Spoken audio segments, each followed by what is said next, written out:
All right, what's good, Shellheads? We're picking back up with part two of the MMPR TMNT crossover, and we pick up right where we left off with the last issue with the Turtles and the Rangers continuing their fight. We're hearing some banter back and forth as they slowly de escalate the situation by talking to each other and explaining some of the circumstances of the situation.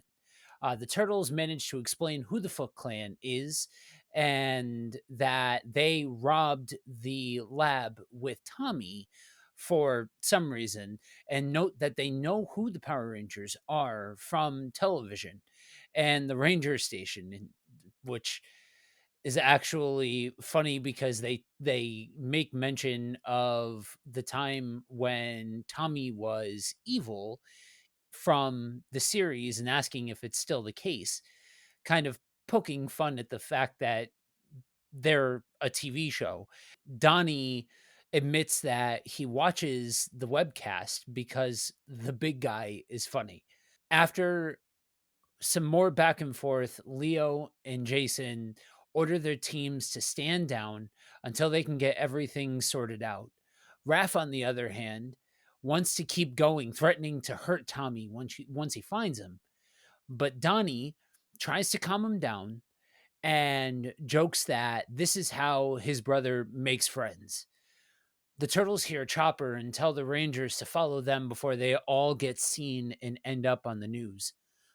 Channel 6 arrives on the scene in the chopper just as the two hero teams leave, with good old April O'Neil giving a report on the Masons technology robbery by the Foot Clan and sightings by nearby residents of the famous Power Rangers at the scene.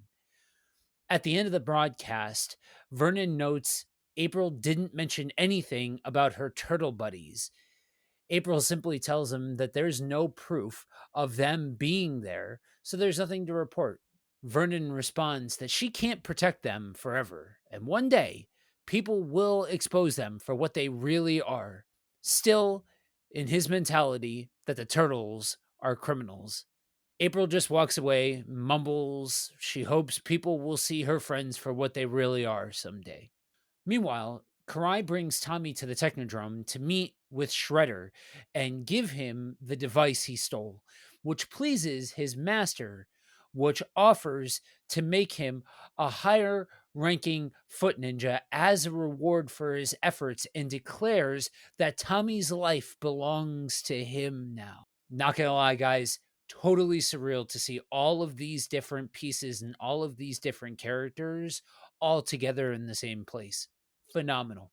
The Rangers are huddled up, wondering if trusting the Turtles is the best idea. Zordon said it was okay to reveal themselves to the mutants, which some of them have a problem with, since they are breaking the cardinal rule. Jason reassures everyone that this will build the trust that they need in order to help Tommy out of whatever trouble he's in. He starts off by introducing himself and demorphs his helmet, followed by the others. Donnie's a bit bummed out that they're just average humans in costumes. Leo directs them to a manhole, saying the four brothers can introduce themselves as they walk since the sun's coming up.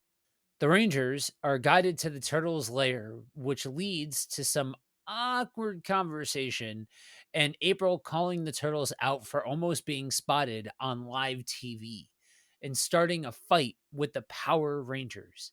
Zach is more concerned with nobody discussing the huge rat sitting in the corner. Master Splinter speaks, asking to forgive his sons for their presumptuous behavior last night. Jason respectfully says it's fine, as both sides made some bad mistakes. Splinter then asks what they can do for those who have helped so many. Meanwhile, we cut back to the training room of the Technodrome, is where we start to get the story behind what exactly Tommy is doing with the Foot Clan. We see a foot ninja named Tyler being dragged away by Tommy, who tries to encourage him to leave, since Tommy was called by Tyler's father to help get his son back. Tyler, however, doesn't want Tommy's help and rejects his stepdad. Tommy tries to drive home that this isn't a game, as the Foot are domestic terrorists. Tyler's annoyed that Tommy would even try to help him since he hasn't seen him in years, and then he tases him. Tyler reports to Shredder, who was watching, revealing that Tyler planned this to move up in the Foot Clan and confirm Shredder's suspicions about Tommy. It's interesting because longtime Power Rangers fans will look at this and see almost an air, a callback to when Tommy was evil and it was Jason who was trying to help Tommy. There's a lot of through line here that really cements the continuous characters involved. That's the beauty of this comic, is that you're seeing snippets of these characters as they would be in their source material. At Channel 6, Kim accompanies April to investigate the break in, with April saying that if anyone asks, especially Vernon, Kim is her new personal intern. Kim thanks April for helping them, even though they don't know each other. April sees it as paying back her friends for all the times they saved her. Back at the turtle lair, Donnie's showing off his inventions to Billy, while the latter is working on a morpher tracking device. Seeing a fellow intellectual, Billy offers Donnie a chance to help him work on improvements to the Megazord if the turtles ever come back to Angel Grove.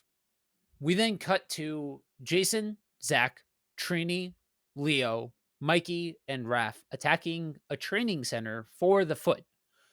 The Rangers are unimpressed if these are the usual foes that the turtles have to face, but they respond with stories of fighting rock monsters from Dimension X and fighting the Rat King and his armies of mind controlled rats. Trini's surprised to learn that there are other heroes out there fighting to save the world from threats like that. And Raph reminds her that no one sees them doing it. And when they do, they run in fear. Jason and Leo fight Karai, who's able to fend both of them off. The two argue over what type of sword techniques to use against her, but are interrupted when Trini throws a pot at Karai's head, telling her comrades not to overthink it. The heroes clean up the incapacitated foot ninjas and order Karai to take them to the Technodrome and to Tommy. But she refuses and tells them that they're already too late and that their friend is with her master. We cut back to Tommy, who wakes up in a cell in the Technodrome and is confronted by Shredder. Tommy tries to feign ignorance, but Shredder tells him to dispense with the pretenses. He knows Tommy is a Power Ranger, as his allies in Dimension X are well versed with them. That is some side story that I would absolutely love to get. Power Rangers fighting things from Dimension X. I am here for that. Tommy morphs and challenges Shredder to a fight, but Shredder activates a device that blasts Tommy back and demorphs him. He thanks him for the demonstration on how to use the morpher. And y'all, this is when I started to nerd out. For real and for true. Oh, it's happening. On the moon, Rita Repulsa senses the Dragon Zord power entering the hands of a new bearer. While her minions offer to go retrieve the coin, Rita insists on doing so personally, as she senses the new holder of the power coin is someone truly powerful. Rita and her minions enter a portal to Earth and are met by Bebop and Rocksteady before Shredder speaks. Rita demands he return the Dragon Zord power coin to her, but Shredder holds up Tommy's morpher and activates it with the call Dragon Zord. The Green Ranger Shredder stands before Rita and tells her that if she wants the coin back, the Green Ranger Shredder stands before Rita and tells her that if she wants it, she is more than willing to try and take it. And with that, Shellheads, we wrap up issue 2. Take a look at Shredder in the Green Ranger armor. Guys, oh, chef's kiss. And it only keeps getting better. Tune in as we continue on with this story because things are just heating up, y'all. This crossover is nuts and it only keeps getting better. Until next time, peace out, Shellheads.